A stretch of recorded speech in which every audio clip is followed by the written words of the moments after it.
Je vous laisse vous imaginer un jour où tout le monde s'amuse à s'arroser d'eau dans les rues et ça fait partie de la tradition.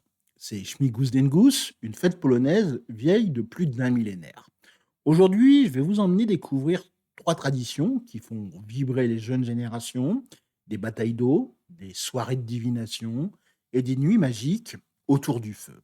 Est-ce que ça vous intrigue? Alors, suivez-moi. Vitam dans le double K et bienvenue dans ce nouvel épisode où on explore la Pologne avec le cœur.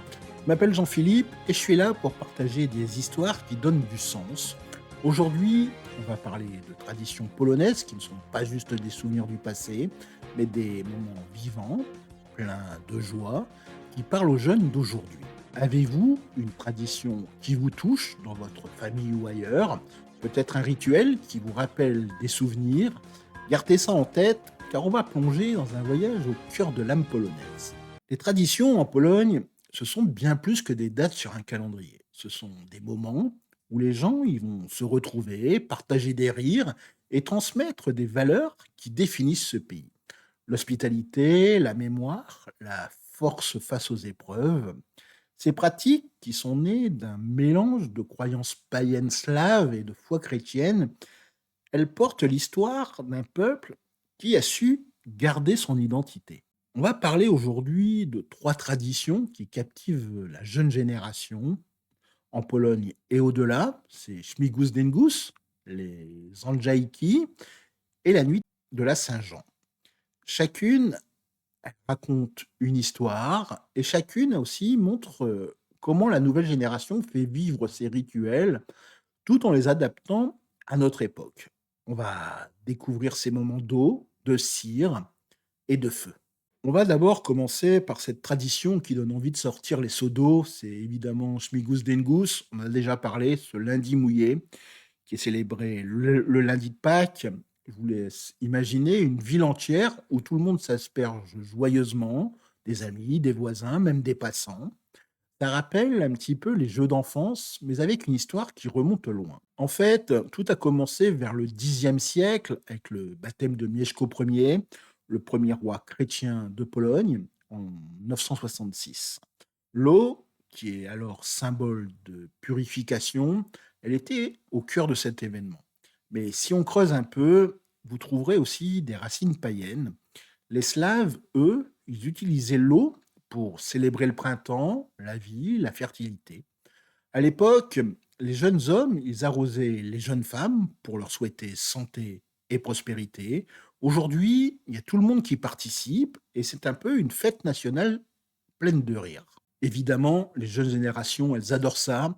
Qu'on soit à Varsovie ou à Cracovie, les rues, elles se remplissent de pistolets à eau et de seaux. Mais l'engouement, il va aussi plus loin. À Buffalo, aux États-Unis, où vivent beaucoup de Polonais, le Schmigus Dengus, c'est un peu un événement gigantesque. En 2025, ils avaient prévu un défilé avec des chars colorés, des groupes de polka et même une course de 5 kilomètres. Le Dengus des Dash, comme ils l'appellent là-bas, quand je discute avec certains de mes amis à Varsovie, ils me disent que pour eux, petit, c'était un petit peu le jour le plus excitant de l'année.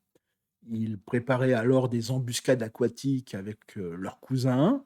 En fait, c'était pas juste de l'eau, c'était le sentiment d'être ensemble. Et c'est ce qui fait un petit peu la force de cette tradition, c'est cette idée d'ouvrir sa porte à tous, de partager la joie. En fait, c'est simplement l'hospitalité polonaise à son meilleur. On va maintenant passer à une soirée qui mêle mystère et bonne humeur, c'est ces fameux Andrzejki, c'est la nuit du 29 novembre, juste avant la Saint-André. En fait, c'est une tradition de divination, surtout autour de l'amour.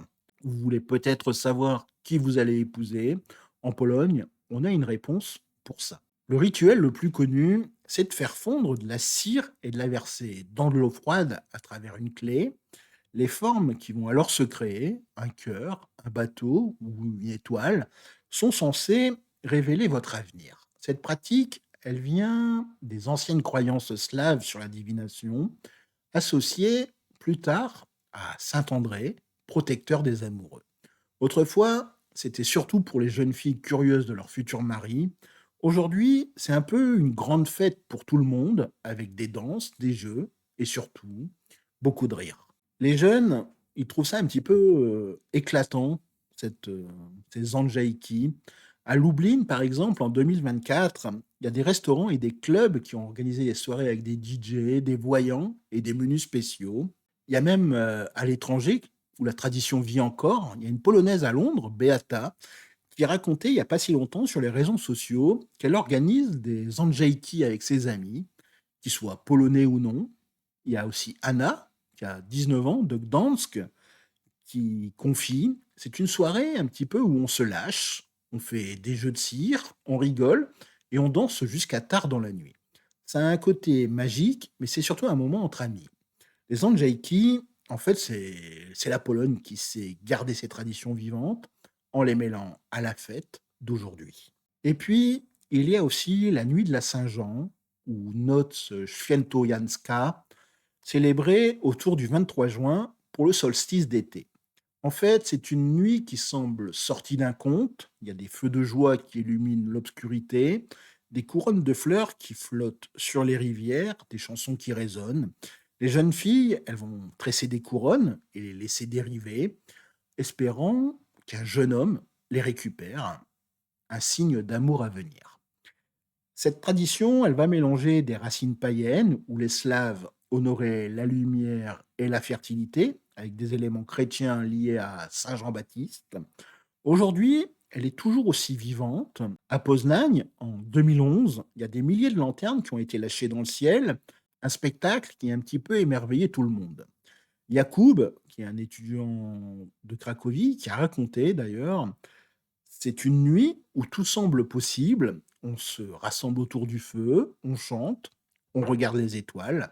Ça le reliait alors à ses racines, à ses amis. Les jeunes, ils adorent un petit peu cette ambiance féerique. Il y a les festivals modernes qui vont ajouter des concerts, des stands de nourriture, mais le cœur, il va rester intact. Les feux, les couronnes, l'idée de célébrer la vie, en fait, c'est une tradition qui touche quelque chose de bien profond, un besoin de rituel, de beauté et de connexion.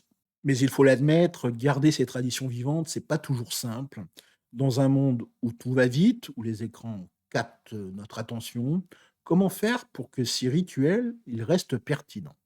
Pour certains jeunes, le Schmigus Dingus, ça peut sembler juste un jeu amusant, sans lien avec son histoire. Les Andjaiki, avec leurs prédictions, ils peuvent passer pour une vieille superstition. Et la nuit de la Saint-Jean, dans les villes, il est difficile de trouver des rivières ou d'allumer des feux. Et puis, il y a aussi ce risque que ces traditions, elles perdent aussi leur essence. À Buffalo, par exemple, il y a certains qui vont dire que le Dingus Day devient trop commercial, avec des parades qui ressemblent plus à un spectacle qu'à une fête culturelle. Ça pose, une question: comment garder l'âme d'une tradition tout en la modernisant? Et vous, est-ce que vous avez déjà vu une tradition dans votre propre culture perdre un peu de son sens? Ou au contraire, trouver un nouveau souffle? Ce sont des défis que les jeunes Polonais affrontent et leur choix, ils dessinent l'avenir du pays. Et pourtant, les jeunes générations, elles montrent que ces traditions ont encore de beaux jours devant elles.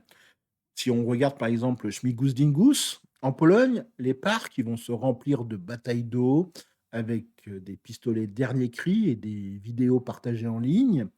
À Buffalo, le Dingus Day, c'est une fête immense avec des danses, des plats traditionnels comme les pierogies et cette course de 5 kilomètres qui attire les jeunes. Les organisateurs insistent, ce n'est pas juste une fête, c'est une façon de transmettre la fierté polonaise. Pour les Andjaïki, les jeunes ils vont réinventer une tradition avec des soirées modernes. À Londres, en 2024, il y a l'ambassade polonaise qui a organisé un bal Andjaïki avec des stands de divination et de la musique live. Beata, cette polonaise qui habite là-bas, elle disait: c'est ma façon de partager ma culture avec mes amis. Ils adorent, même s'ils ne sont pas polonais. C'est un peu ça l'hospitalité, inviter tout le monde à la fête. Et la nuit de la Saint-Jean, les festivals, comme à Poznań, ils attirent des milliers de jeunes avec des lanternes, des concerts et une ambiance magique. Il y a Yacoub qui disait, notamment sur les réseaux sociaux, que ce n'est pas juste une soirée, c'est un moment où il se sent lié à sa culture, à ses amis, à quelque chose de plus grand. Ce qui est beau, c'est cette capacité à faire évoluer les traditions sans les trahir. Les jeunes, ils vont utiliser désormais les réseaux sociaux pour partager leurs schmigus-dengus, leurs jeux de cire, leurs feux de joie. Ils prouvent que la culture polonaise est vivante, qu'elle peut parler à notre époque tout en portant des valeurs de mémoire, de communauté, de résilience. C'est un peu une leçon.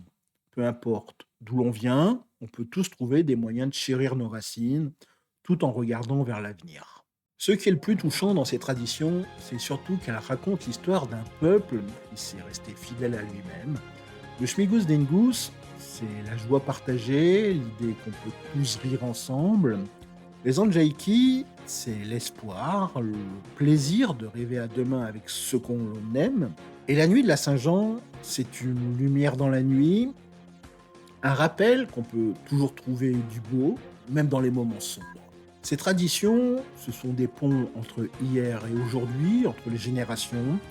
Elles me donnent envie de transmettre, de partager ces histoires avec mes proches, peut-être avec mes enfants un jour.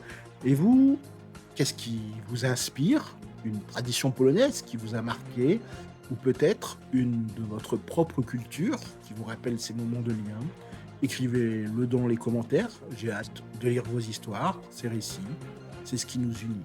Si cet épisode vous a plu, vous pouvez mettre un pouce bleu et vous abonner pour ne pas manquer nos prochaines histoires.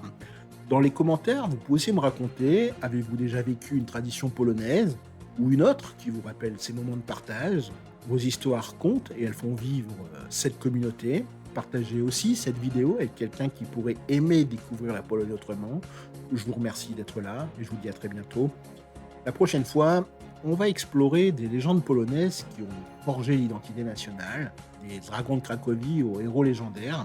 Ces histoires, elles continuent d'inspirer, alors je ne peux que vous conseiller de nous rejoindre pour ce nouveau voyage. En attendant, je vous souhaite de passer une agréable journée. Legonia, à demain, do jutra, à très bientôt, do zobaczenia.